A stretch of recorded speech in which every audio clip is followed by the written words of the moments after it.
Hi friends, welcome to cine family 2. Brahmamudi serial heroine Deepika Rangaraju. Deepika ఈ సీరియల్లో కావ్య క్యారెక్టర్లో నటిస్తూ తెలుగులో మొదటి సీరియల్తోనే మంచి పేరును, గుర్తింపును, సక్సెస్ను అందుకుంటుంది. దీపిక ఈ సీరియల్లోనే కాకుండా స్టార్మా ఛానల్లో ప్రసారమయ్యే ప్రతి షోలోనూ, ప్రతి ఈవెంట్లో పాల్గొంటూ సందడి చేస్తూ ఉంటుంది. దీపిక తనకు సంబంధించిన ప్రతి అప్డేట్స్ని ఎప్పటికప్పుడు షేర్ చేస్తూ ఉంటుంది.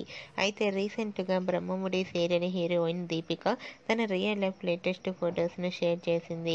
ఆ ఫొటోస్లో దీపిక చాలా మోడ్రన్గా, చాలా స్విమ్మింగ్ పూల్లో చాలా హ్యాపీగా ఎంజాయ్ చేస్తూ కనిపించింది. ఆ ఫొటోస్ చూసిన వారంతా your acting is super ma'am అంటూ కామెంట్స్ పెడుతున్నారు. మీరు కూడా దీపిక రియల్ లైఫ్ లేటెస్ట్ ఫొటోస్ను ఇప్పుడు మా వీడియోలో చూసేయండి. ఈ వీడియో మీకు నచ్చినట్లయితే మీ అభిప్రాయాన్ని మీ కామెంట్ రూపంలో తెలియజేస్తూ లైక్ చేయండి, షేర్ చేయండి. మరిన్ని ఇంట్రెస్టింగ్ అండ్ లేటెస్ట్ అప్డేట్స్ కోసం మా సినీ ఫ్యామిలీ 2 ఛానల్ని సబ్స్క్రైబ్ చేసుకోండి. Hi friends, welcome to cine family 2. Brahmamudi serial heroine Deepika Rangaraju. Deepika ఈ సీరియల్లో కావ్య క్యారెక్టర్లో నటిస్తూ తెలుగులో మొదటి సీరియల్తోనే మంచి పేరును, గుర్తింపును, సక్సెస్ను అందుకుంటుంది.